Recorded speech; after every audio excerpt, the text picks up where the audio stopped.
சுப்பன் என்கின்ற திரைப்படம் ரொட்டேரியன் ஆனந்த முருகன் அவர்கள் தயாரிக்கப்பட்டு புவனேசன் மற்றும் சோனைமுத்து அவர்களால் இயக்கப்பட்டு ஜோன்ஸ் பிராங்க்லின் மற்றும் ரகுநந்தன் அவர்கள் இசையமைத்து இந்த படம் மிக சிறப்பாக வந்திருக்கிறது. இதுல திரு கார்த்திக் அவர்கள் கேமராமேனாகவும், பாடல்கள் கருமாத்தூர் மணிமாறன், பாடிய சிவாஜி ஆகியோர் மிக சிறப்பாக இதை செய்திருக்கிறார்கள். முக்கியமா இந்த படத்துல நாம கவனிக்க வேண்டியது, இப்ப வளர்ந்து கொண்டிருக்கின்ற சமூக வலைதளங்களின் வளர்ச்சி, அத சமுதாயத்தின் முன்னேற்றத்திற்காக, நாட்டினுடைய மேம்பாட்டிற்காக பயன்படுத்தணும். தவறான வழியில் அது பயன்படுத்தப்பட்டு பெண்கள் அதன் மூலம் டிராப் செய்யப்பட்டு குடும்பங்கள் சிதைக்கப்படுவது தடுக்கப்பட வேண்டும் என்கின்ற ஒரு நல்ல கதை, மக்களுக்கு ஒரு நல்ல செய்தியை இந்த படம் தந்திருக்கிறது. ஆகவே அனைவரும் பார்க்க வேண்டிய ஒரு நல்ல படம்.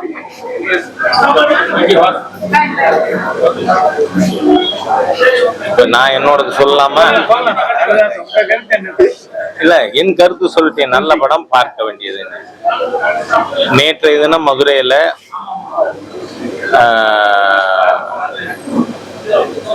அங்கு திருப்பரங்குன்றத்துல தீபம் ஏற்றாத காரணத்தினால் ஒருவர் செல்ஃப் இம்மலேட் பண்ணி கொண்டு உயிர் நீத்திருக்கிறார். இதுக்கு என்ன காரணம்?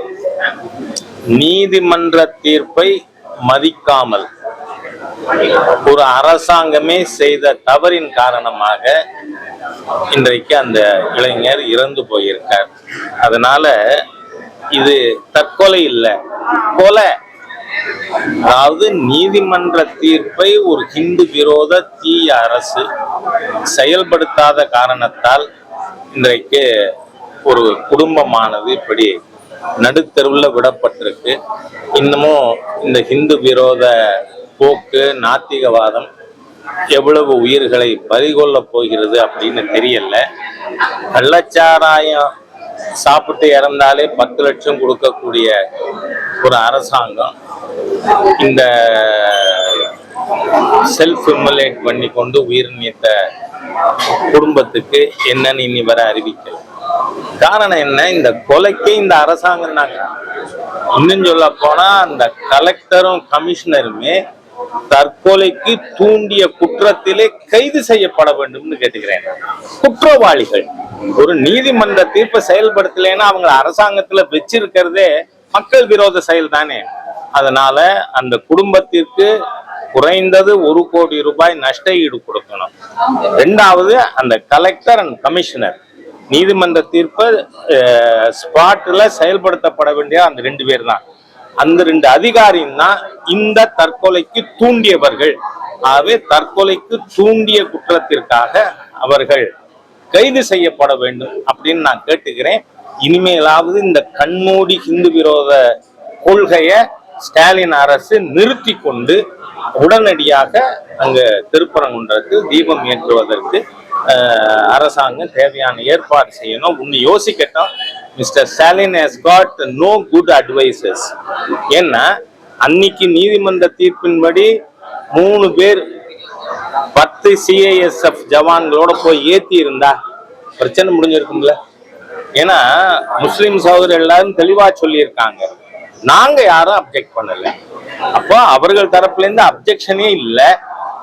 5 நிமிஷத்துல முடிஞ்சிருக்க வேண்டிய ஒரு விஷயத்த இவ்வளவு நாட்களுக்கு ஒரு உயிர் பலியார அளவுக்கு நாம நடந்து கொண்டோமேன்னு மாண்புமிகு முதலமைச்சர் அவர்கள் வருத்தம் தெரிவிக்கணும். இனிமேல் இந்த மாதிரியா சுத்தி இருக்கிற ஜால்ராக்களை நம்பி நாளைக்கு உங்க கட்சியே நாசமா போகுது. 26 தேர்தல்ல இந்த ஹிந்து விரோத தீய அரசு வரப்போறது இல்லை.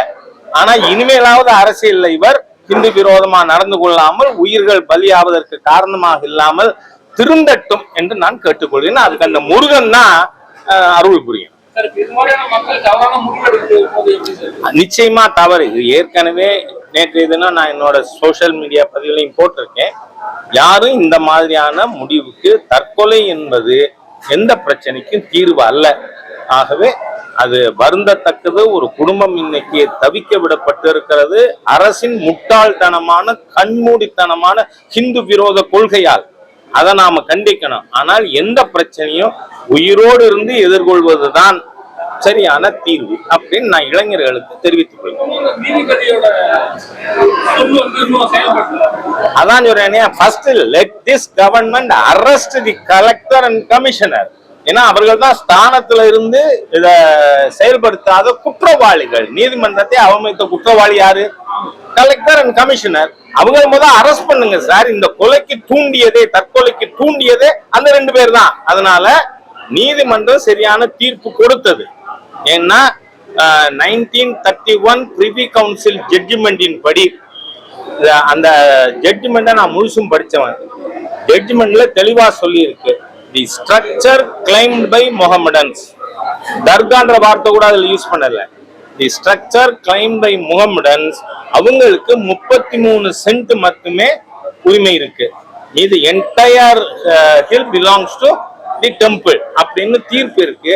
அதை மதிக்காம எங்க 50 மீட்டர் என்ன ஜஸ்டிஸ் ஜே.ஆர். சாமிநாதன் அவர்கள் நேர போய் இடத்தை பார்த்து அளந்து கிட்டத்தட்ட 200 அடி டிஸ்டன்ஸ் இருக்கு. நான் கேட்கிறேன், இந்த அரசாங்கம், தமிழக தொல்லியல் துறை அந்த கம்பம் என்னன்னு போய், ஏன்னா அதுக்கு முன்னாடி MP கனிமொழி அவர்கள் அது சர்வே கல்லுன்னாங்க. இவங்க தகப்பனார் காலத்துல 8 அடி 10 அடி வரத்துக்கு சர்வே கல்லு வச்சிருந்தாங்களோ என்னவோ அது தெரியல எனக்கு. சர்வே கல்லுன்னாங்க. அதை போய் பாத்தீங்கல்ல, ஆராய்ச்சி பண்ணீங்களே. ஏன் தமிழக தொல்லியல் துறை அந்த தர்கான்னு சொல்ற ஸ்ட்ரக்சர் என்ன ஸ்ட்ரக்சர்னு ஏன் நீங்க ஆய்வு செய்யல? அதை பார்க்கணும்ல. அதை பற்றி பல கருத்துக்கள் வெளில வந்து கொண்டு இருக்கு. ஏன்னா அந்த தூணெல்லாம் கோவில் தூண்கள் மாறி இருக்கு அப்படின்னு வந்துகிட்டு இருக்கு. அதனால நான் என்ன சொல்றேன், நீங்க எப்படியே ராமஜென்ம பூமியில அந்த மாஸ்க்னு கிளைம் பண்ண இடத்தை சுத்தி அகழ்வு ஆராய்ச்சி நடத்தி அவர்கள் கொடுத்த அறிக்கையின் அடிப்படையில் நீதிமன்ற தீர்ப்பு, உச்ச நீதிமன்ற தீர்ப்பு வந்தது. இன்னைக்கு சுமூகமா அது செட்டில் ஆகி எம்பெருமான் ராமனுக்கு கோவில் கட்டப்பட்டு இருக்கு. அப்படின்னா நீங்க இந்த கம்பத்தை மாத்திரம் எதுக்கு ஆய்வு பண்றீங்க? அதுவே தீய நோக்கம். The Stalin government is anti Hindu government. DMK government anti Hindu government. அதை தூக்கி எறிஞ்சாதான் தீர்வு. ஆனால் உடனடியா இதுக்கு பரிகாரமாவது ஸ்டாலின் அவர்கள் உடனடியா அதை செய்ய வேண்டும்னு கேட்டுக்கிறேன். நீங்க நடிச்ச கண்ணன் மலை அதே டைத்துல சுப்பன் படத்துக்கு ப்ரொமோஷன் பண்ணிருக்கீங்க. சுப்பன் வந்து அப்பனுக்கு பாடம் சொன்ன சுப்பன் அப்படிங்கறதுனால இந்த படத்தோட இல்ல, நான் சொல்றேனே, கந்தனும் சுப்பனும் 2 ஒண்ணுதான் என்ன. அதனால இந்த படம் வந்து அதனால கூட எனக்கு ஒரு பார்க்கணுங்கிற ஒரு ஆர்வம் வந்தது. அப்படியே எடுத்துக்கலாம். நன்றி. முடிஞ்சாச்சு. சினிமா மூலம் வந்து பாருங்க, நான் யாரையும் ஃபாலோ பண்ண வேண்டிய அவசியம் இல்லை. நான் ஏன்னா என்னோட 7 வயசுல இருந்து, அதாவது 1964 இருந்து ஒரே ஐடியாலஜில டிராவல் பண்றவன். அதனால நமக்கு கைடு ஐடியாலஜி ஏற்கனவே இருக்கு. ஆனால் இந்த சினிமா துறையும் மக்களுக்கு போறதுக்கான ஒரு மீடியம். அதனால நன்றி. ஹாய், எல்லாத்துக்கும் வணக்கம். எப்படி இருக்கீங்க? இன்னைக்கு எங்க மூவி சுப்பன் வந்து எல்லா இடத்துலயும் தமிழ்நாட்டுல ரிலீஸ் ஆயிருக்கு. நீங்க எல்லாரும் கண்டிப்பா இந்த படத்தை பார்த்து இதுக்கு நீங்க சப்போர்ட் கொடுக்கணும். ஏன்னா சில கருத்துக்களை நாங்க இதுல டைரக்டாவே சொல்லியிருக்கோம். இன்ஸ்டாகிராம்னால என்ன ப்ராப்ளம் வருது, என்ன இஷ்யூ வருதுன்னு எல்லாமே சொல்லியிருக்கோம். படம் எப்படி இருக்குங்கிறத நீங்க தான் பார்த்துட்டு எங்களுக்கு சொல்லணும். தேங்க்யூ. எல்லாருக்கும் நன்றி. என் கஷ்டம் கருத்துல வாக்கு பிடிச்ச டைரக்டர்ஸ்க்கு, சக நடிகர்கள், அப்புறம் எல்லாருக்குமே ரொம்ப நன்றி தெரிவிச்சுக்கேன். கண்டிப்பா இந்த எல்லாரும் படம் எல்லாரும் ஃபேமிலியோட பார்க்க வேண்டிய படம். எல்லாருக்கும் நல்லா நினைக்கிறேன். எல்லாரும் வந்து அனைவருக்கும் வணக்கம். படம் பாருங்க. அதாவது எல்லாருமே பார்க்கக்கூடிய படம் மாதிரி, ஒரு ஃபேமிலியோட வந்து பார்க்குற மாதிரி படம் எடுத்திருக்கோம். நல்ல கருத்துக்கள் இதில் கொண்டு வந்திருக்கோம். அதனால படம் எல்லாத்துக்குமே பிடிக்கும். இன்னைக்கு உள்ள இளைஞர்களுக்கு என்ன தேவையோ இந்த படத்துல கொண்டு வந்திருக்கோம். நல்ல கருத்தான படம். இதை போய் எல்லாரும் கண்டிப்பா தேட்டரோட குடும்பத்தோட தேட்டர்ல போய் பாருங்க. நன்றி. ஹாய், என்னோட நேம் ஷார்மிஷா. ஸோ சூப்பர் மூவில எனக்கு ஒரு சான்ஸ் கொடுத்ததுக்கு டைரக்டர் அண்ட் ப்ரொடியூசர்ஸ் இருக்கு 2 பேருக்குமே என்னோட தேங்க்ஸ். அண்ட் படம் ரொம்பவே நல்லா வந்திருக்கு. நிறைய கூஸ் பம்மான சீன்ஸ் இருக்கு, சாங்ஸ் நல்லா வந்திருக்கு. அண்ட் நல்லாவே என்ஜாய் பண்ணி பார்த்தோம். கண்டிப்பா உங்களுக்கும் பிடிக்கும். இது நல்ல ஒரு ஃபேமிலி சப்ஜெக்ட். ஃபேமிலியோட வந்து தாராளமா வந்து பார்க்கலாம், என்ஜாய் பண்ணி பார்க்கலாம். தேங்க்யூ. வணக்கம், நான் உங்க காயத்ரி ரமா. சுப்பன் படம் கர்மா ஒரு பூமராங், அது வந்து ரொம்ப நல்லா நிரூபிச்சிருக்காங்க. நம்ம வாழ்க்கையில இன்னைக்கு பண்ற ஒரு விஷயம் ரொம்ப வருஷத்துக்கு அப்புறம் அப்படியே சுத்தி தெரிஞ்சு நம்மள வந்து அடிக்கும்ன்றது படத்துல ரொம்ப அழகா சொல்லியிருக்காங்க. ஃபேமிலியோட நீங்க வந்து உட்காந்து நிறைய மெசேஜஸ் இருக்கு. ஸோ கண்டிப்பா குட்டீஸ்க்கும் பிடிக்கும். வாங்க படம் பாருங்க, எப்படி இருக்குன்னு எங்களுக்கு சொல்லுங்க. காத்துட்டு இருக்கோம். நன்றி.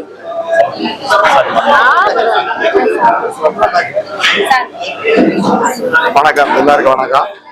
இன்னைக்கு சுப்பன்ற படம் ரிலீஸ் ஆகிருக்கு. இந்த படத்துல நான் ஒரு கேரக்டர் பண்ணியிருக்கேன். இதுக்கு எனக்கு வாய்ப்பு அளித்த ப்ரொடியூசருக்கும் டைரக்டருக்கும் முதல்ல என்னுடைய நன்றியை தெரிவிச்சுக்கிறேன். உண்மையிலே இந்த படம் வந்து ஒரு நல்ல மெசேஜ் கொடுத்துருக்கு, சோசியல் மெசேஜ். இன்னைக்கு நம்ம இன்ஸ்டாகிராம் எல்லாம் எதுக்கும் யூஸ் பண்றோம், அதை இப்படி யூஸ் பண்ணலாம். ஏன்னா நிறைய பேர் அதை வந்து ப்ராப்பரா யூஸ் பண்ண மாட்டேங்கிறாங்க, ஒரு அவுட் ஆஃப் வே தான் யூஸ் பண்றாங்க. அதனால என்னென்ன விளைவுகள் அப்படின்றத வந்து டைரக்டர் சார் வந்து சூப்பரா எடுத்திருக்காரு. அவர் ஏற்கனவே அவர் தான் இதுக்கு வந்து கதை, வசனம், ஒளிப்பதிவு எல்லாமே ஆளினால் அழகராஜா மாதிரி ஆளினால் அவர் தான். ஏன்னா அவருடைய படம் ஏற்கனவே மதுரை டு தேனி அருமையான படம், எல்லாராலையும் பேசப்பட்ட படம். அதே மாதிரி இந்த படமும் எல்லாராலையும் பேசப்படும். இந்த படம் மிகப்பெரிய வெற்றி அடைய என்னை பற்றி எங்க அம்மா இறைவனாகி எங்க அம்மா அப்பாவோட வேண்டிக்கிறேன். நன்றி, வணக்கம். அனைவருக்கும் வணக்கம். சுப்பன் அப்பனுக்கு பாடம் சொன்ன சுப்பன் முருகன். அதாவது இந்த படத்துல இருந்து ஏகப்பட்ட மெசேஜ் சொல்லியிருக்காங்க. எல்லாருக்கும் பரிச்சயமான ஒரு மிகப்பெரிய வழக்கு சம்பந்தமாகவும் தமிழக மக்கள் மட்டும் அல்லாம உலகத்தில் வாழ்கிற ஒட்டுமொத்த சமூகத்துக்குமான ஒரு நல்ல மெசேஜ் கொடுத்திருக்காங்க இந்த படத்தின் மூலியமா. பெண்களுக்கு, மிகவும் குறிப்பா பெண்களுக்கு விழிப்புணர்வோடு இருப்பதற்கான ஒரு மிகப்பெரிய படமாகவும் பாடமாகவும் இந்த படம் அமைஞ்சிருக்கு. சமீபத்துல பொள்ளாச்சியில் நடந்த ஒரு குற்ற பின்னணியை மையமாக கொண்டு உருவாக்கப்பட்ட கதையாகவும் இது வந்து பார்க்கப்படுது. எப்படி வந்து ஆண் நண்பர்களை நம்பி பெண்கள் எப்படி ஏமாந்து போறாங்க, ரொம்ப ரொம்ப அவசியமா பள்ளி குழந்தைகளிலிருந்து கல்லூரி மாணவ மாணவிகள் அனைவருமே இது முக்கியமா பார்க்க வேண்டிய ஒரு படம். அனைவரும் வந்து இந்த படத்துக்கு வந்து ஆதரவு கொடுப்பீங்கன்னு நான் எதிர்பார்க்கிறேன். ரொம்ப ரொம்ப முக்கியமான படம், ரொம்ப கருத்துள்ள படம். கட்டாயமா இந்த சமூகத்துக்கு தேவையான ஒரு படம். இந்த படம் அவசியம் வந்து தியேட்டர்ல வந்து இந்த படத்தை பாருங்க. கமலாவில் தினசரி 11 மணிக்கு இந்த காட்சி, 10:30 மணிக்கு இந்த காட்சி காலையில் இருக்கு. அவசியம் வந்து பாருங்க. குறிப்பா கிட்டத்தட்ட ஒரு 37 தியேட்டர்ல இன்னமும் மொத்தமா தமிழகத்துல ஓடிக்கிட்டு இருக்கு. குறிப்பா சென்னையில 10 தியேட்டருக்கு மேல ஓடுது. தேவி பெருமாறில காலையில 11 மணி காட்சியும், ரோஹிணி தியேட்டர்ல வந்து 4 மணி காட்சியும் இந்த படம் திரையிடப்படுது. அவசியம் வந்து இது பாருங்க. இது படம் இல்ல, ஒரு பெரிய பாடம் சமூகத்துக்கு. ரொம்ப ரொம்ப நன்றி,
டீம்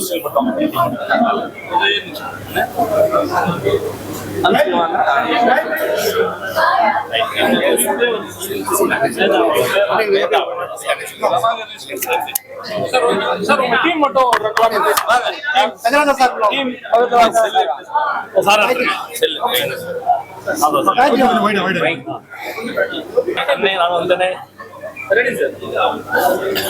எல்லாருக்கும் வணக்கம்.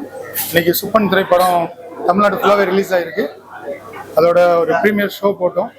ஸோ எல்லாருக்குமே படம் ஒரு சென்டிமெண்ட்டாக பிடிச்சிருக்கு. கண்டிப்பாக இந்த படம் ஃபேமிலியோட வந்து பார்க்கணும். இன்னைக்கு இருக்க சோசியல் மீடியாஸை எப்படி பயன்படுத்தணும், அதில் எப்படி பாதுகாப்பாக இருக்குன்ற விஷயங்கள் வந்து சொல்லியிருக்கோம். கண்டிப்பாக இந்த படம் உங்கள் எல்லாருக்கும் பிடிக்கிற மாதிரி ஒரு படமாக இருக்கும். நிச்சயமாக இந்த சொசைட்டிக்கு தேவையான ஒரு படமாக இருக்கும். எல்லாரும் பாருங்க, சப்போர்ட் பண்ணுங்க. நன்றி.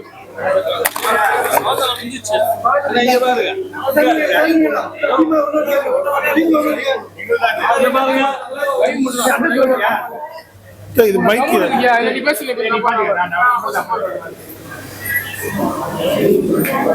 உமைக்காடாது 6 மணிக்கு. So thank you, sir. Thank you all the very best. Thank you.